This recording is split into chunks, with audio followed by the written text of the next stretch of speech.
Então, olá a todos. Muito obrigada pela presença de vocês. Hoje eu quero, então, introduzir uma amigona minha, a Débora de Mello Gagliato, que é oncologista clínica da Beneficência Portuguesa de São Paulo. Débora, é uma honra te ter aqui com a gente. O pessoal estava ansiosamente esperando a tua aula. E a gente vai conversar sobre imunoterapia no tratamento do câncer de mama triplo negativo inicial. Débora, tudo contigo. No finalzinho a gente abre para as perguntas. Obrigada, Dani. É um prazer estar com você. A Dani, uma mega referência, uma amiga, uma super especialista em câncer de mama.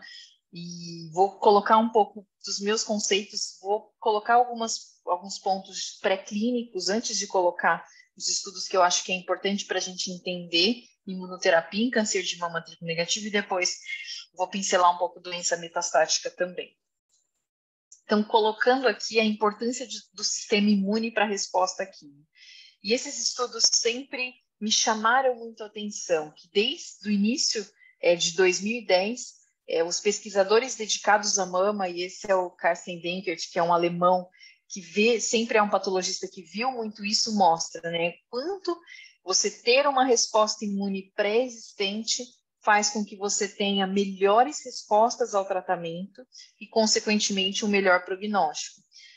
Por exemplo, nessa série do estudo de neoadjuvância alemão Gepard-Trio, mostrando, né, quando eu não tenho linfócito, eu tenho uma taxa de resposta patológica muito baixa, isso mais do que triplica quando eu tenho o que a gente chama de lymphocyte predominant breast cancer, aquele tumor que, em geral, tem mais de 45% de expressão de TIOS. E um ponto que eu acho que é super relevante é que essa questão é verdade para todos os subtipos. Essa é uma publicação mais posterior do mesmo grupo, também pacientes que foram recrutados na Alemanha para estudos de neoadjuvância, mostrando tanto luminal, HER2 negativo, HER2 positivo e triplo negativo, aqueles indivíduos com alta expressão de TIOS, de mais de 60%, têm substancialmente melhores taxas de resposta patológica completa em relação àqueles que não têm um infiltrado imune pré-existente, mostrando, né, que para você ter resposta para combater tumor, em geral, também é necessário que esse sistema imune faça esse interplay aí para combater as células do câncer. E na doença localizada, realmente, essa é uma grande oportunidade para explorar o sistema imune. Eu gosto muito desse pequeno pôster apresentado pelo próprio Peter Smith em San Antonio em 2021, em que ele mostra, em pacientes com câncer de mama, triplo negativo, doença localizada, eu faço uma dose de atezo e eu consigo aumentar a expressão de PDL1. Olha como o marcador, ele é muito dinâmico na doença localizada. Então, aqui, eu passo de 44% da coorte positiva para PDL1, pelo SP142, e após uma dose de atezo, eu consigo converter 77%. Então, 30% dos pacientes eu aumento a expressão e provavelmente com mais tratamento eu aumentaria muito mais isso. Por isso que se postula, né? Sendo o marcador mais dinâmico na doença localizada, eu não preciso do marcador na imunistoquímica quando o indivíduo tem doença intacta, sem tratamento prévio, para definir se eu vou usar, por exemplo, um pembrolizumab na neoadjuvância ou não. E também esse estudo mostra, também de forma muito elegante, quanto na doença localizada, quando eu faço uma avaliação molecular e eu considero esse indivíduo como um basal-like imunoativado, quando eu vou para o pareado, né, no mesmo indivíduo, quando a doença recidiva, olha como eu passo de 42% para imunoativado para 17% para imunoativado. Então, cai muito essa prevalência de pacientes que têm uma ativação do sistema imune. E, de forma muito interessante, eu passo, na doença metastática, aumentar muito o basal-like imunossuprimido. Passa de 42% para 62%, mostrando, né, que quando a doença recidiva, molecularmente também, eu tenho uma maior proporção de pacientes classificados como carcinoma de mama triplo negativo, molecularmente basal-like imunodeprimido. E, em questão, né, vimos quanto tem racional, é importante fazer o tratamento na estratégia da doença localizada. E eu estando na doença localizada, será que é mais interessante fazer quimio-neo ou adjuvante? Eu gosto muito dessa figura de uma publicação da Nature, que evidencia de forma muito didática, né, o quanto é muito mais racional em câncer de mama, que não é uma doença imunogênica já, de cara, eu oferecer quimioterapia com imuno quando o tumor está intacto. Porque quando o cirurgião resseca a lesão e eu depois exponho na adjuvância imuno, eu não tenho o antígeno presente. Então, potencialmente, eu recruto um número menor de células T e menos diverso também. Agora, ao passo de que se eu faço a imuno com a lesão intacta, eu consigo sim ter mais antígeno expresso, mostrar mais para o sistema imune essa diversidade, essa aberração que esse tumor é, e eu consigo ativar potencialmente muito mais linfócitos T e muito mais diversos. Depois esses linfócitos T estão na corrente sanguínea, vão ficar alerta toda vez que você tiver talvez uma célula que fique ativa, você consegue combater com muita eficácia. Isso foi comprovado em modelo murino. Esse também é um estudo muito interessante em ratos que tem o tumor induzido, linhagem triplo negativo. E olha que interessante, quando eu faço a químio com o anticorpo monoclonal anti-PDL1 na neoadjuvância, eu consigo aumentar muito a expansão de células T, por exemplo, aqui no pulmão. E olha quando eu faço adjuvante, quanto esse aumento de expansão de CD8, de célula T CD8 positiva, é muito mais tímido. A mesma coisa no fígado. Quando eu dou neoadjuvante anti-PD1, olha como eu aumento o CD8 versus quando eu faço adjuvante. Então, muito interessante, realmente um respaldo aí de uma teoria muito importante de você oferecer quimio-imuno enquanto a lesão está intacta. A gente teve, inclusive, em melanoma, um estudo na ESMO mostrando justamente isso. Quando eu ofereço, né, o mesmo tratamento versus oferecer adjuvante, os desfechos são muito melhores para os pacientes.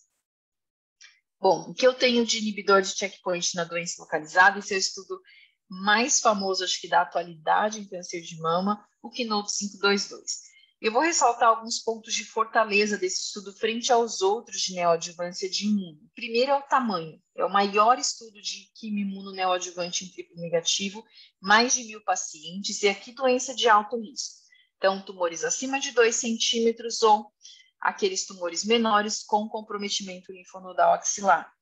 Randomização, eles usaram uma ótima quimioterapia, o segundo ponto forte, né? A gente sabe que triplo negativo é uma chance de tratamento adequado, então aqui o backbone de quimio foi o melhor backbone utilizado, que consistiu em taxano, platina e AC e antraciclina, que lembrar que foi a cada 3 semanas, braço experimental, pembro por 8 ciclos, braço controle, placebo por 8 ciclos, concomitante à quimio. Os pacientes eram operados independentemente da resposta ao tratamento.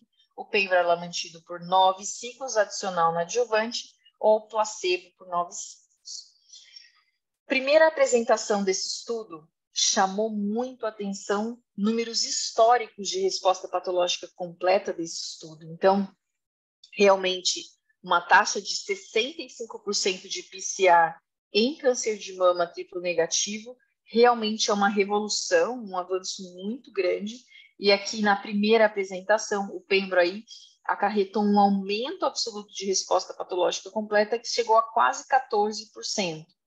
E olha que interessante aqui à direita do slide, independente do status de PDL1, PDL1 positivo e negativo tiveram um incremento muito substancial em resposta patológica completa. Lembra que eu mostrei aquele paper, aquele pôster do Peter Smith, que na doença localizada, mesmo PDL1 negativo, eu consigo converter em PDL1 positivo com muita eficácia?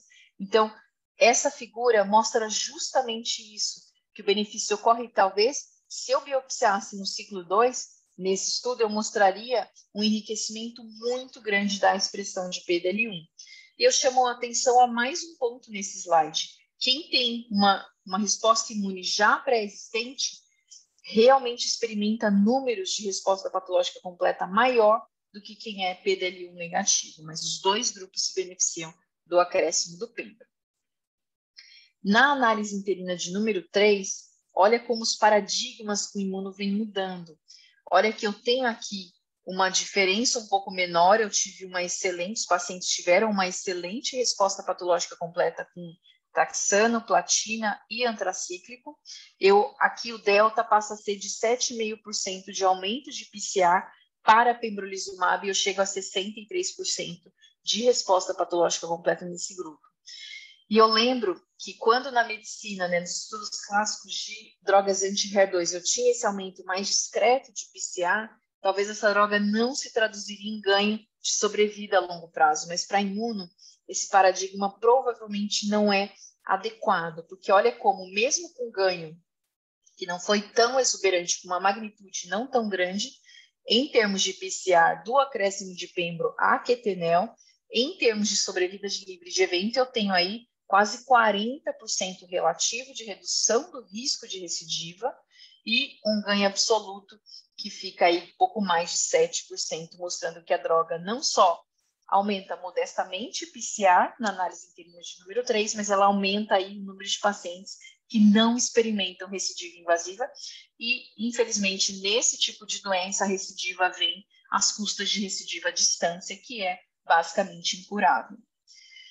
Um outro slide que eu sempre faço questão de mostrar quando eu falo de imuno em câncer de mama localizado triplo negativo é esse. E eu acho lindo mostrar esses números porque um paradigma na oncologia é que aquela paciente com doença linfonodal já partia de uma chance de experimentar PCR muito menor do que aquela que era N0. Isso não é verdade numa era de imunoterapia. Olha aqui, quando eu tenho paciente com linfonodo positivo versus linfonodo negativo, com a adição do pembro, eu consigo obter a mesma taxa de resposta patológica completa. E olha o delta que o pembro me proporciona para aumento de PCR no linfonodo negativo, de mais de 20%. Então, realmente, ver pacientes com tumores T2N1 experimentando resposta patológica completa da ordem dos 65%, realmente esse é um ponto importante com o advento da imuno. Mas um ponto importante também é que, em termos de redução do risco de evento, os dois grupos, tanto linfonodo positivo quanto negativo, experimentam um benefício importantíssimo com o uso do pembrolizumab. Avaliando de forma mais de perto os pacientes, os desfechos, de acordo com a obtenção ou não de PCR, lembra que eu demonstrei no primeiro slide do estudo que os pacientes, mesmo com resposta patológica completa, recebiam 9 ciclos adicionais de pembro, e aqui, olha como esses pacientes foram bem, independentemente de terem ou não recebido pembrolizumab. Aqueles que conseguem resposta patológica completa nesse estudo apresentam desfechos de sobrevida muito adequados, colocando em xeque realmente qual seria o real papel dos 9 ciclos adjuvantes de pembro em quem já experimenta resposta patológica completa com regime na neoadjuvância. Quem tem doença residual, esse grupo não vai bem. Eu acho esses números não ótimos, mesmo com quimioimunoterapia. Então, aqui, quem fez todo aquele regime do Keynote 522, recebeu aquele tanto de químio, muito pembrolizumab, tanto na neo quanto na adjuvância, experimentou aí 35% de recidiva invasiva aos 3 anos. E esse número de forma alguma é adequada. Por isso, em muitas discussões se coloca, vale a pena oferecer capecitabina, vale a pena oferecer olaparib, concomitante à pembro na adjuvância para quem tem doença residual, que mesmo assim é de alto risco, mesmo recebendo pembro, e realmente os desfechos são muito piores para quem não faz pembro, 45% já recidivando, mesmo recebendo uma boa quimioterapia, uma quimio super potente. Então, e aqui a grande diferença realmente do pembro, uma diferença absoluta de sobrevida livre de evento em 3 anos de quase 11%, realmente números que chamam a atenção. Em termos de RCB, a Larros Pusta apresentou esse ano na ASCO a distribuição de RCB, e o que dá para perceber é que o uso do pembro não só aumenta a resposta patológica completa, mas parece trazer mais pacientes para uma categoria de RCB com menos carga de doença. Então, você vê mais proporção de RCB 1 e 2 em pacientes que recebem pembrolizumab. Em termos de sobrevida livre de evento, aqui, claro, tem que ser interpretado com cautela, é análise de subgrupo, apesar de ser um estudo grande, a grande maioria experimenta PCR, então, quando eu passo a dividir esse número por RCB 1, 2 e 3, passa a ter alguns problemas aí em termos de magnitude de N para eu ter conclusões definitivas, mas realmente parece que o grande benefício do pembro E aqui o delta é incrível, né? 20% de diferença de sobrevida livre de evento, favorecendo o uso do pembro para quem tem uma carga de volume residual moderada, para quem é considerado como um RCB2. Mas na minha clínica, depois a gente pode discutir, eu acho que qualquer paciente com doença residual merece aí manter o pembro na adjuvância. Isso também já tinha sido mostrado na série ASPY-2, que avaliou pátrio com pembro, o quanto o pembro também consegue trazer esse RCB para menor volume. Olha que interessante, né? Quando eu faço apenas o taxano, eu tenho essa distribuição de RCB, mas quando eu acrescento pembro a paclitaxel, olha como eu chamo muito mais pacientes para uma carga de volume de doença residual menos exuberante, menos intensa. Então, acho que é um slide importante que corrobora o achado justamente do estudo Keynote 522.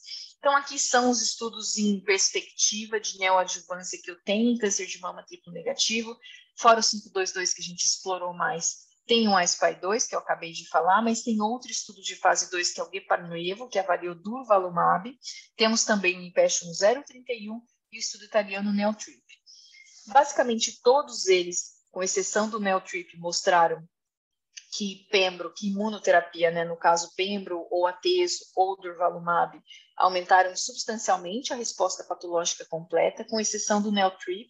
Esse é um estudo pequeno, cujo desfecho primário não era a resposta patológica completa, mas sim desfecho de evento, que ainda não foi apresentado, e é um estudo também que faltou antraciclina na neoadjuvância.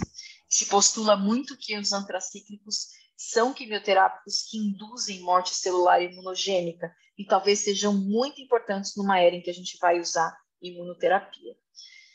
E um ponto que eu trouxe para provocar, realmente para chamar a atenção, o Geparnuevo é um estudo pequeno, que durvalumab só foi usado na fase de quimioterapia NEL, não foi usado na adjuvância, e olha os números que eu tenho de sobrevida livre de evento, evento à distância e sobrevida global, para quem fez durva, aqui em rosa, versus quem fez só quimioterapia, mostrando realmente que mesmo sem a imuno na adjuvância, os números são muito parecidos com o que eu tenho do 522. Então, 85% de pacientes livres de evento aos 3 anos, para quem fez durva versus 77%.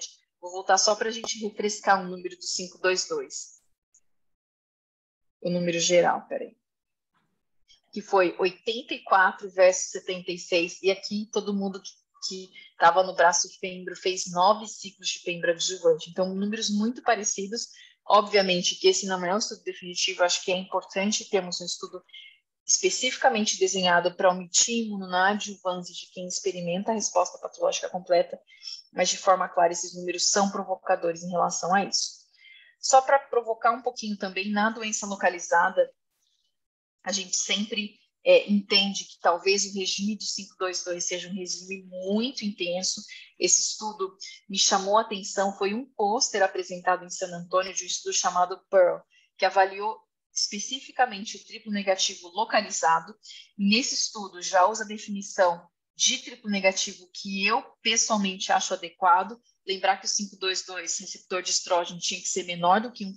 Esse estudo já admitiu receptor de estrógeno abaixo de 10%, que é aquele ER-low, que se comporta muito mais como um basaloide do que com tumor luminal.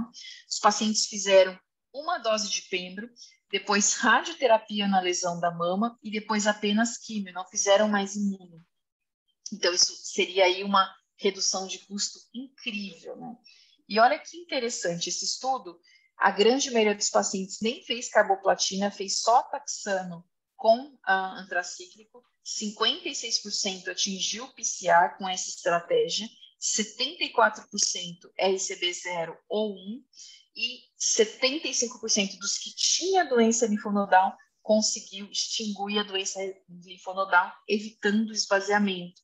Então, claro que esse número está um pouquinho abaixo ao 522, que tem 64 de resposta patológica completa, mas talvez aí se eu estimasse, fizesse uma quimio melhor, eu conseguiria melhores resultados ainda, sugerindo que eu posso tentar otimizar o benefício da imuno, talvez com um efeito episcopal que a radioterapia poderia me dar. E também um ponto que eu acho que deve ser sempre discutido na doença localizada é identificar preditor. a imuno neoadjuvante. E, para mim, os italianos dominam esse assunto, porque o estudo NeoTrip, que é aquele que eu falei, que veio inicialmente negativo, é um estudo que avaliou taxano com platina mais ateso neo, e os italianos fizeram, né, obviamente, a biópsia baseline e fizeram a biópsia no ciclo 2. E olha que interessante essa análise de biomarcador. Eles mostraram que há pacientes que, quando eu biopsio no ciclo 2, não tem mais tumor. São aqueles super respondedores. E desses, olha a taxa de resposta patológica completa, 80%. Então, talvez com uma biópsia mais precoce, eu consiga identificar aquele grupo de excelente risco que tem uma alta chance, de excelente risco que tem uma alta chance de resposta patológica completa.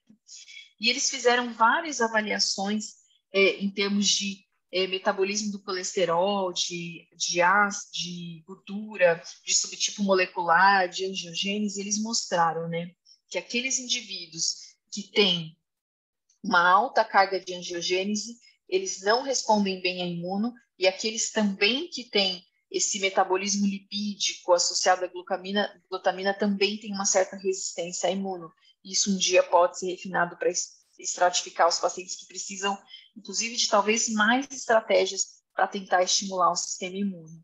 E um marcador que eles fizeram é o IO Score, que é um PCR que é feito medindo 27 genes, né, como muitas plataformas que a gente já usa, como Oncotype, e aqui, mediante o resultado de expressão não é comida, desses né? 27 genes... Deixa aí, Diego, depois eu pego, tá? Obrigado. Acho que tem alguém com o microfone aberto.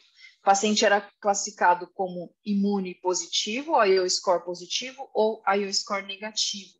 E eles mostraram que quem era IO score positivo tinha uma alta chance de resposta patológica completa a químio com ateso. Em geral, esses pacientes expressam mais TPDL1 e têm uma carga maior de expressão de TILs. Então, ferramentas para tentar refinar os pacientes que podem responder a quimio imune. Inclusive, na ASCO de 2022, teve um pôster justamente com esse IO score, mostrando que os pacientes que fazem esse teste molecular e recebem imuno, eles têm uns desfechos muito melhores do que aqueles que têm um IO score negativo e não recebem, e mesmo assim recebem imuno. Então, pode ser um divisor de águas para identificar pacientes mais propensos a responder a imuno. Então, a gente viu, né, com os dados do 522, há um novo padrão de tratamento em câncer de mama localizado de alto risco, não há valor preditivo para fazer PDL1 na doença localizada.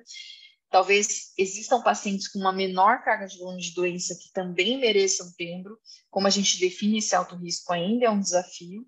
Outra questão que acho que eu deixei claro, que a gente deve pensar e se debruçar para estratégias para reduzir custos. Será que precisamos adicionar pembro na adjuvância de pacientes que têm PCA e biomarcadores? Eu acho que sempre é muito importante para poupar os pacientes dos efeitos colaterais de imuno que podem ser aí de longo prazo. E só para finalizar, na doença avançada, esse é um estudo que é um divisor de águas para a gente na oncologia, Keynote 355, que avaliou câncer de mama triplo negativo metastático e incluiu um grupo de pacientes de alto risco, porque eram admitidos pacientes que tinham recidiva à distância a partir de 6 meses do término do tratamento da doença localizada ou aqueles metastáticos de novo, randomização para pembro com químio ou quimioterapia isolada, e aqui o médico escolhia a quimioterapia Pacli, Nab-Pacli ou carboplatina com Genzar. Mostrando aqui, né, que realmente essa é a população que se beneficia. Eu passo aí de uma resposta objetiva de 40% para químio versus 52% para químio imuno em quem tem PDL1 pelo 22C3 com Combined Positive Score maior ou igual a 10. Em termos de sobrevida livre de progressão, fica claro que quem tem o CPS maior ou igual a 10 é aquele que imuno fez a diferença em termos de reduzir o risco de progressão, redução aí de quase 40% no risco de progressão ou morte, e também uma importante redução de sobrevida global. Então, CPS entre 10 e 19, uma redução importante do risco de morte com pembro, e acima de 20 também. Vendo aqui que quem tem a expressão de PDL1 negativa ou quem tem a expressão baixa de PDL1 com CPS até 9, realmente as curvas são superponíveis. Outro estudo que nós temos disponível que respalda imuno é o Impassion 130. Esse estudo avaliou, tem o mesmo desenho do Keynote 355, mas tinha que ter um intervalo livre de doença mínimo de 12 meses. E aqui a químio exigida era nab-paclitaxel com atezo versus atezo isolado. Isso é um estudo que, na população por ITT, não mostrou uma redução do risco de progressão e morte com acréscimo de atezo a nab-pacli. Esse é um estudo de desenho estatístico hierárquico, então só poderia ser feita a avaliação formal estatística do impacto de atezo na população PDL1 positivo se a população total fosse positiva. Então, esses números parecem super adequados, né? Parece que realmente atezo na população PDL1 positivo pelo SP142 aqui aumenta, reduz o risco de progressão e reduz o risco de morte. No entanto, não dá para fazer uma análise estatística formal e, por isso, houve aquele withdrawal que partiu da própria Genentech em relação ao atezolizumab em triplo negativo nos Estados Unidos, porque daí, com a disponibilidade do pembro, mediante os dados 355, passou a ser uma doença que não era carente de opções. Então, hoje no Brasil nós temos essas duas opções, mas nos Estados Unidos a atezo saiu para triplo negativo. Então, eram essas as mensagens e eu fico à disposição para a discussão. Ótimo, muito obrigada, Débora. Eu vou abrir aqui, quando tu parar de compartilhar, vou abrir aqui, tem várias pessoas na reunião, e eu tenho também uma pessoa muito boa, muito especial, que está aqui com a gente, que é a Dani Assad. Já vou colocar ela na discussão com a gente. Que linda! Eu vou primeiro pedir para... Então, vamos aproveitar que a Dani... Eu já apresento a Dani para vocês. Eu só quero ver se o pessoal tem alguma pergunta. Quem está assistindo...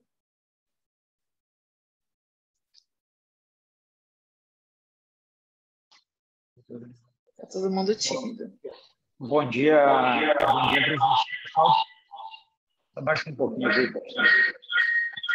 Perdão, a gente está numa sala aqui que a gente está... Então, parabéns, professor. Muito obrigado, Débora, pela aula. Tá? Eu sou Elvis, residente do Hospital de Clínicas. Uma dúvida, na verdade, eu acho que é inegável os benefícios da imunoterapia no tumor de mama triplo negativo, que ainda, eu acho que ainda apesar desses resultados, ainda é o subtipo histológico que tem mais dificuldade para a gente tratar. A gente tem resultados muito melhores nos outros subtipos. Eu acho que, assim como nas outras neoplasias, a gente tem a ideia de trazer imunoterapia para antes, para a doença precoce. Eu acho que os resultados são bem melhores do que os resultados que a gente tem na neoadjuvância, são muito melhores do que os resultados que a gente tem na doença metastática.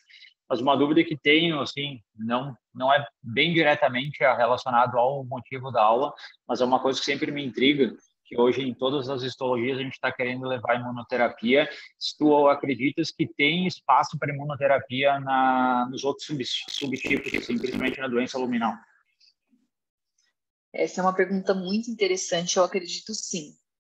Inclusive, tem estudos em andamento, por exemplo, para doença luminal. Teve uma apresentação que foi do grupo do iSpy, especificamente em tumores luminais de alto risco. Então, lembra que o iSpy, que é aquela plataforma adaptativa neoadjuvante, para quem tinha tumor hormonal e entrar no estudo, tinha que ter uma mama print de alto risco. Então, já eram tumores selecionados de mais proliferação, de mais alto grau.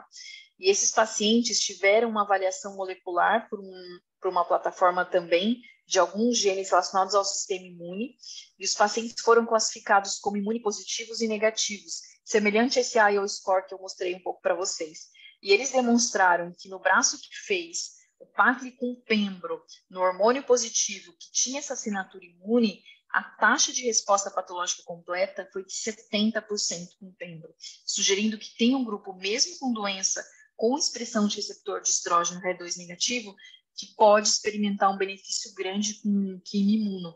Né? Falar desse número de 70% numa corte luminal é incrível, né? Porque quando a gente fala de químio, resposta patológica completa fica nos tumores mais proliferativos, em torno de 10% a 15%.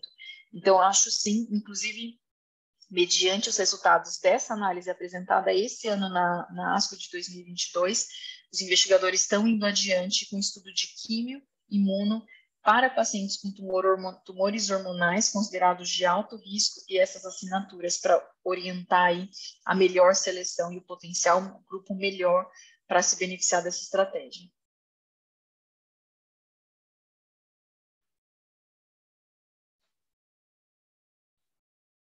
Mais alguém, pessoal? Recording in progress.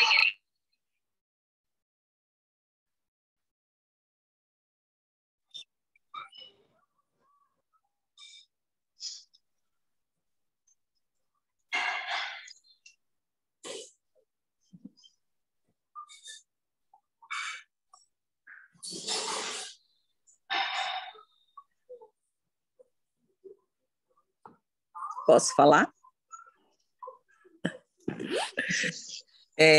Débora, amei sua apresentação. Eu acho importante também falar sobre a questão das toxicidades, né? Que o estudo mostra, né? Especialmente da neoadjuvância, né? Que as principais toxicidades são na fase da quimioterapia, né? E isso é sempre importante, né? Um desafio, né? Quando a gente está com a paciente tendo toxicidade, que fica sempre aquele conflito, né? Eu tive recentemente os 3 últimos casos de pacientes fazendo neoadjuvância com imuno, né? No cenário triplo negativo, na fase do Taxane, tendo toxicidade hepática, chegando assim, aumentos de transaminases, e isso realmente uma situação muito complicada, né? Porque a gente não quer atrasar a químio, sabe, de tudo isso. Isso é realmente um desafio, né? Nesses cenários, porque no cenário paliativo é mais simples, né? A gente atrasar, enfim. Mas no cenário de doença inicial, tenho achado isso bem desafiador, esse manejo dessas toxicidades agudas que a gente precisa, às vezes, interromper ou reduzir dose, né? Com certeza, Dani, acho que essa é uma preocupação muito grande mesmo. Eu tenho bastante experiência agora com imuno neoadjuvante, já tive pacientes com nefrite, jovens que vieram aí com creatinina de 5 e a gente viu que seu nefrite em atividade. Tive uma paciente também com pneumonite, e sem contar aí os eventos imunomediados relacionados à tireoide, né? Então, basicamente, os mais frequentes são hipohipertireoidismo, que chega a 13%, 15%, mas tem os eventos mais raros, que em geral ficam abaixo de 1%, mas que podem ser potencialmente muito graves, né? Colites, hepatites, miocardites, nefrites, a questão de endocrinopatias também, diabetes tipo 1, hipofisite. Claro que são eventos raros, mas são eventos aí que podem marcar um risco grande para o paciente. Um ponto também que me chamou a atenção até nessa ESMO, e a gente estava junto lá, foi em relação à qualidade de vida. A Rebeca Dente apresentou que qualidade de vida foi muito semelhante nos 2 braços, quem recebeu só químio versus quem recebeu quimio, sugerindo que mesmo com as custas desse excesso de toxicidade imunomediada, isso potencialmente não traria um detrimento em qualidade de vida. Na prática, talvez a gente não esteja capturando adequadamente com essas ferramentas clássicas desenvolvidas para tratamentos padrão na oncologia, né, que não tinha imuno, a gente não está capturando a experiência do paciente de forma adequada. Inclusive, depois a discutidora colocou que há meta-análises mostrando que em torno de 25% dos pacientes precisam descontinuar o tratamento por toxicidade. Como é que você imagina que isso não vai ter nenhum impacto em termos de percepção, em termos de qualidade de vida? Então, realmente, eu acho que por isso o biomarcador é tão importante, né? Talvez você tenha realmente um score molecular para definir quem realmente precisa, quem se beneficia do tratamento versus quem não, para poupar indivíduos que não se beneficiam do tratamento. Então, acho que a gente precisa se debruçar nisso e realmente refinar o paciente que tem a necessidade, porque é um tratamento que eu imagino Brasil afora, talvez, né? Eu tenho aí, via a creatinina aumentar, já via paciente, já pedi biópsia, já liguei para o BAC, já pedi para ele ver esse rim para mim.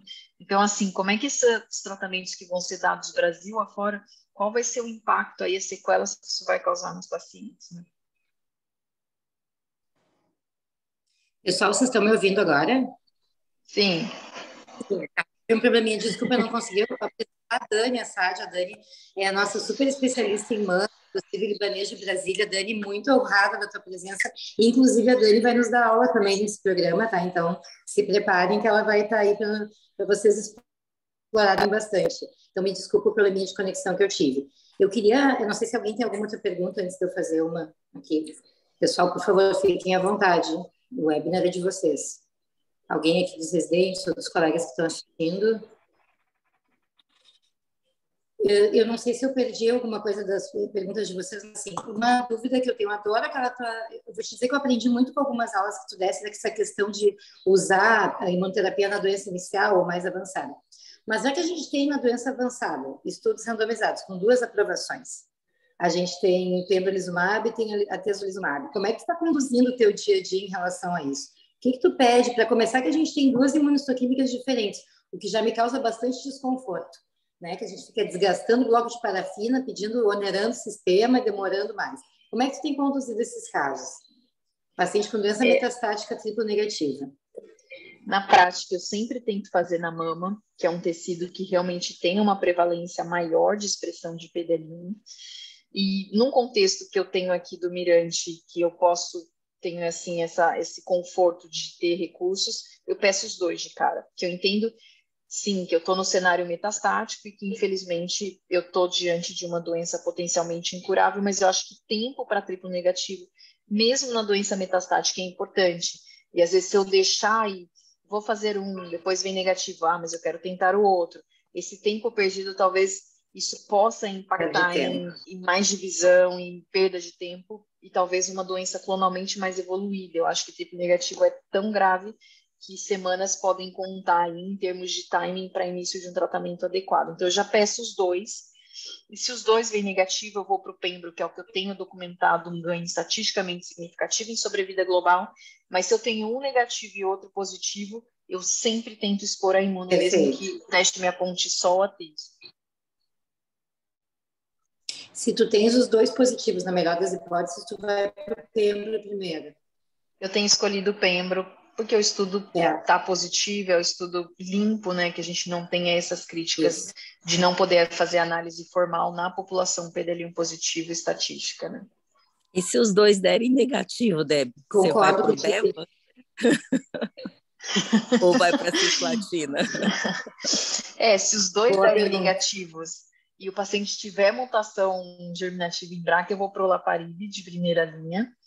1/3 dos pacientes do Olimpiade foram tratados em primeira linha e parece que esse grupo tem um ganho de sobrevida global com o olaparib. Mas se for químio mesmo, o meu caminho, eu gosto muito de bevacizumab em triplo negativo. Eu acho que é uma arma importante, é uma oportunidade de você ter uma espécie de manutenção para o paciente que às vezes vai ter uma toxicidade limitante à quimioterapia. Então, se não tem mutação, se não tem PDL1, eu vou para um taxano com Avastin, eu acho que é uma ótima escolha. E vão vir aí os estudos de primeira linha, a gente vai abrir 2 aqui na BP, um sacituzumab e govitecan e imunoterapia, já tentando trazer esse ADC para a linha precoce, para quem tem PDL1 positivo e para quem tem negativo também, para ver se o ADC sensibiliza a imunoterapia. Bem bom, né, Dani? Vamos até explorar a Débora em relação ao sequenciamento, né, Dani? Eu estava na minha discreta, oculta. Falei, vou entrar, estou com um tempinho, vou ver a aula da Débora, vou aprender, super discreta. Aí, de repente, você quer ser participante? Eu não quero, eu estou discreta. Já que você me colocou, eu quero aproveitar para tirar minhas dúvidas com minhas monitoras, né? Claro, vamos lá. Não, eu vi a Dani e disse assim, ela vai entrar no painel, não quero saber. E assim, a minha questão agora é que a gente vai estar, assim, a gente tem estudos fantásticos, né, para mama, tipo negativo, então, que é uma doença que nos deixa angustiado. Então, vamos supor que a gente tem uma paciente, na melhor das hipóteses, PDL1 positiva, fez pembro, aí chegou lá adiante e falhou. A gente não tem BRCA mutado, que eu também não vou te deixar tão na enrascada assim, tá? Mas aí a gente tem agora sacituzumab e govitecan, a gente tem bevitaxano. Como é que está sendo o teu planejamento? Eu sei que talvez a gente ainda não tenha chegado, porque foi recém-aprovado o sacituzumab e govitecan, talvez a gente já não tenha essa paciente na prática, mas como é que tu imagina que vai ser o sequenciamento dessas pacientes a partir de agora, tendo essas vagas disponíveis? E se a gente quiser complicar um pouquinho, a gente põe que ela é BRCA mutada. Ela tem muita sorte, que ela é BRCA mutada, tem PDL1 positivo e a gente tem sacituzumab aprovado. O que a gente vai fazer? Sequência. Eu acho que o importante sempre, acho que para os residentes, né, acompanhar de perto, porque triplo negativo tem um estudo muito emblemático do Dana-Farber que mostra que às vezes os pacientes perdem performance muito rápido entre uma linha e outra. Você não consegue expor a tantas linhas porque esse indivíduo não é mais apto a receber quimioterapia. Então, acompanhar esse doente de perto, não deixar longos tempos entre uma imagem e outra, não deixar ele sem passar no consultório é muito importante, porque esses pacientes, infelizmente, têm doença grave que pode mudar aí, impactar na performance status rápido. Então, tendo dito isso, eu acho que um ponto que eu levo em conta, né? Então, fez aí quimio-imune em primeira, progrediu. Qual foi esse intervalo de benefício que ele teve ao tratamento, como está o volume dessa doença. Mas se a gente for ser criterioso, o estudo ASCENT, que é o estudo da sacituzumab govitecan, é um estudo basicamente de terceira linha em diante. Mas teve até uma publicação no NPJ de pacientes do ASCENT que estavam em segunda linha.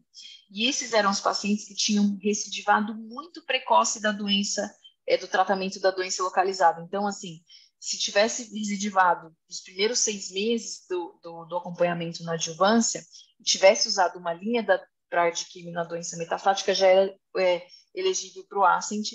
E essa publicação, a primeira autora é a Lisa Carey, ela mostrou um ganho brilhante da medicação também nesse contexto, nessa segunda linha, da mesma magnitude de sobrevida global, sobrevida livre de progressão e taxa de resposta dos indivíduos que eram mais politratados. Então, se eu não tiver nenhuma restrição em termos de convênio, em termos de fonte pagadora, se é um paciente que está me mostrando muito agressivo, eu preferiria usar o ADC mais precoce. Então, eu traria talvez aí para uma segunda linha. Mas se é um paciente que eu vou ter mais tempo, que eu vou ter aí alguma empecilho em relação a justificar, eu vou para uma quimio e depois eu ofereço o ADC na terceira linha, seguindo aí o critério do estudo ASCENT, que era para pacientes um pouquinho mais politratados. Mas eu acho que a grande questão é, se você acompanhar de perto, claro que a gente vai ter os estudos de sacituzumab govitecan em primeira e em segunda linha, mas se você tiver o paciente na mão e detectar recidivas mais modestas, mais tímidas, e o paciente estiver bem clinicamente, você vai ter a oportunidade de extrair o benefício das muitas medicações que a gente tem disponível. Perfeito. É isso aí. Eu acho que o que é muito sensível em termos de linha, né, de quão precoce tem que usar, acho que é imuno. Na imuno a gente já foi provado que você deixa para usar uma imunoterapia na terceira, quarta linha, perdeu a chance, né? Primeira linha, a não ser que aquele paciente tenha uma carga de TMB altíssima, aí sim, talvez você possa ter oportunidade de usar mais tardio, mas imuno em mama tem que ser precoce, porque essa doença que vai passando por muito tratamento, ela vai ficando extremamente difícil de recrutar linfócitos de responder à imunoterapia.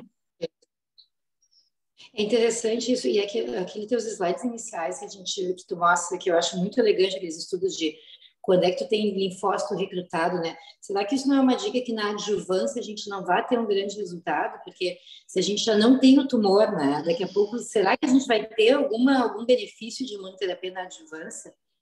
É interessante a gente pensar que esses pré-clínicos podem nos levar para esse caminho, né? Sim, com certeza.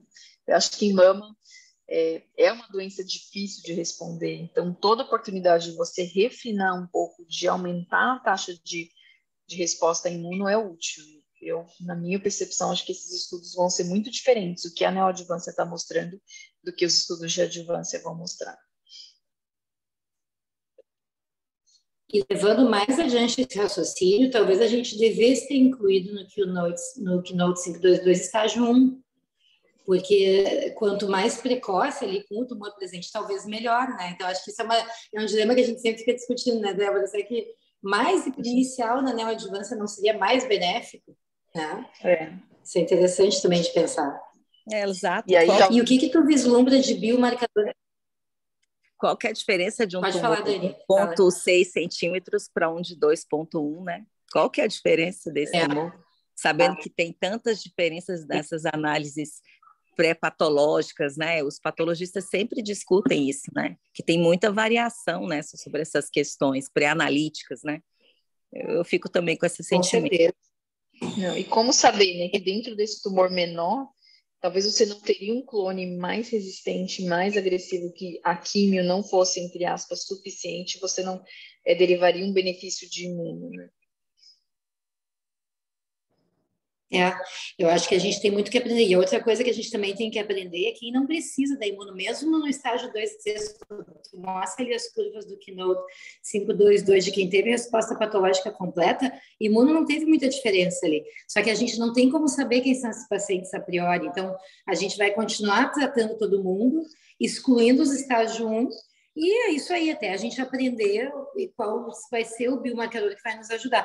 O que tu acha que a gente vai ter pela frente? Porque eu acho que biomarcador como marcador de resposta à imunoterapia é algo que está todo mundo muito preocupado em encontrar, né? Há quem diga que o PDL1 não é o melhor marcador. Tu acha que a gente vai ter o que pela frente? Tem algum cenário otimista? Porque, honestamente, biomarcador é difícil. A gente está vendo ali em doença luminal, até hoje a gente não conseguiu encontrar, né, o que realmente vai nos ajudar a escolher os pacientes. Então, o que tu pensa do triplo negativo? A gente vai para que caminho? Segue PDL1, muda, vão ter outros? É complexo, realmente, né? Eu mostrei aí o quanto os italianos viram vários fatores, né? Desde a biosubtipo molecular, que a gente sabe que mesmo sendo classificado como triplo negativo é heterogêneo, vai ter luminal, vai ter HER2 enriquecido. Isso não serviu para diferenciar um benefício entre químio versus quimio. Algumas questões, né? Metabolismo de ácido graxo, glutamina, talvez essa parte metabólica possa ser um indício de indivíduos que têm uma resistência, uma refratariedade primária imune, e aí teríamos que ver para esse grupo outras estratégias, né? Talvez usar drogas que não só sejam inibidores de checkpoint, mas inibir os bloqueadores desse microambiente, né? O leclumab, que a gente viu não sendo muito bom na ESMO desse ano, que é um anti-CD73, mas talvez esse grupo seja mais difícil realmente. Eu acho que talvez essas assinaturas moleculares comerciais, né, que sejam aí como se fosse o oncotype do triplo negativo, mas para triplo negativo, uso de imuno, né, esse IO score, parece ser robusto, foi validado no estudo italiano, foi validado no estudo na doença metastática, precisa de mais validação, mas pode ser uma oportunidade. Obviamente que são testes que devem vir com um custo caro, né? Porque a RT-PCR, avaliação molecular, são 27 genes avaliados nessa assinatura, então também a gente vai ter que ver o custo, mas realmente acho que é muito importante o biomarcador, né? Porque oferecer imuno sem necessidade também eu acho que é uma questão importante. A gente ressaltou que toxicidade grave é rara, mas pode acontecer. Sempre que acontece numa paciente que tem doença localizada que é curável, acaba com o coração do oncologista, né? Essa menina minha de 28 anos, com triplo negativo grave, que veio com essa nefrite, com insuficiência renal gravíssima, eu fiquei muito apreensiva, realmente. A gente reverteu a função renal dela, hoje é normal, mas realmente assusta, né? Esses efeitos que são raros, mas podem ser muito graves da imune. Isso mesmo. Que mais, pessoal? Alguém tem mais alguma colocação, dúvida? Eu só tenho mais uma coisa, tenho que cuidar, senão vou eu ficar perguntando aqui. Mas eu gostei também do estudo do nivolumab aceitar ER low, né? Receptor de estrogênio low. Eu queria pedir ajuda de vocês, acho que a gente tem que levantar uma questão importante, que é de ainda a gente incluir essas pacientes com receptor de estrogênio low em estudo de doença luminal. Eu acho que isso não é correto. A gente está vendo, quando a gente pega os estudos, né? Quando a gente pega aquele estudo lindo dos Monalisas, né? O estudo translacional dos Monalisas Trials com ribociclib, e a gente viu que tem um percentual de pacientes que são basais ali. Aí a gente mostra que a gente está selecionando errado algumas pacientes. A gente não tem que botar paciente com receptor de estrogênio low em estudo de luminal. A gente tem que botar em estudo de triplo negativo, né? Então, se a gente vai ter que fazer um pouquinho mais de barulho como comunidade da mama, de tentar entender por que a gente ainda está recrutando pacientes para esse tipo de estudo. A Julie Grello, da ASCO, está aqui em Porto Alegre para um evento, e ontem eu fez essa pergunta publicamente para ela, assim, Júlia, por que a gente ainda recruta essas pacientes? Ela também disse, eu também não sei responder. Essa é uma pergunta difícil, porque a gente sabe que é um perfil diferente. Então, a gente colocar esses pacientes em estudos luminais não faz sentido. Estudo de triplo negativo e de monoterapia me parece fazer todo sentido. É só um comentário, um pedido que a gente comece a falar mais nesse assunto, né? Vamos explorar mais o receptor de estrogênio low para mostrar que ele tem que ser quase que um basal, né? E não um luminal. E Dani, eu concordo totalmente com essa posição. E recentemente eu tive uma paciente de 32 anos com tumor grau 3, estrógeno de 9%, eu acho que veio, progesterona negativa, caí de 90%, eu queria usar o 522 para ela, a operadora não autorizou, porque ela tinha um tumor com expressão de receptor de estrógeno, no paper do New England tinha que ter estrógeno menor do que 1%. Então, eu acho que isso, na prática, impacta ainda o acesso aos pacientes a essas medicações, e se a gente incluir esse grupo nos trabalhos de triplo negativo, a gente vai enriquecer a evidência científica, se estima que vai enriquecer o N de pacientes para os estudos de triplo negativo em torno de 10%, e vai dar oportunidade da gente utilizar essas medicações que a gente acha que são adequadas para triplo negativo nesse grupo de baixíssima expressão de receptor de estrógeno e altíssima proliferação. Isso aí. Pessoal, alguma outra pergunta, comentários? Eu vou agradecer aqui a presença da Débora. Alice, só queria que te desse um oi. Alice é professora junto comigo aqui na URGS e está sendo uma super parceira nessas atividades todas. A Alice é especialista em epidemiologia, então ela dá maior apoio aqui para a gente também. Né, Alice, para dar o teu oi aí.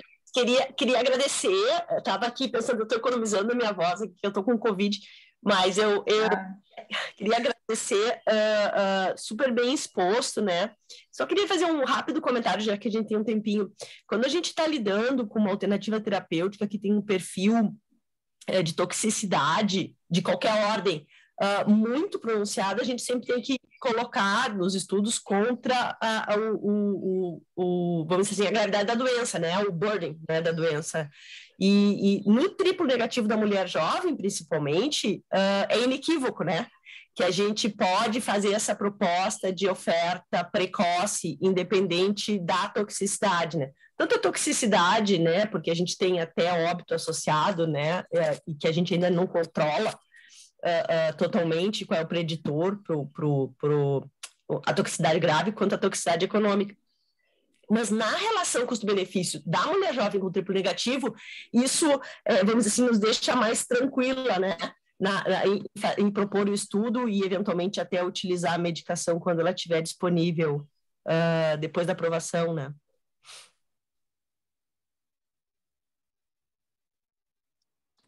Certeza, acho que a gente vai aprendendo, né? Agora na mama, principalmente, a gente tem drogas novas, né? Mas obrigado. Muito. Tá certo, pessoal. Então, eu vou agradecer. Obrigada, Alice. Vou agradecer a presença de vocês. Débora, excelente, como sempre. Muito obrigada mesmo por ter aceito. Dani, obrigada por ter aceito entrar de última hora aqui. Foi ótimo. Eu te vi, não resisti, né? Obrigada, gente. Obrigada, pessoal. E muito obrigada pela presença de todos. Tchau, tchau.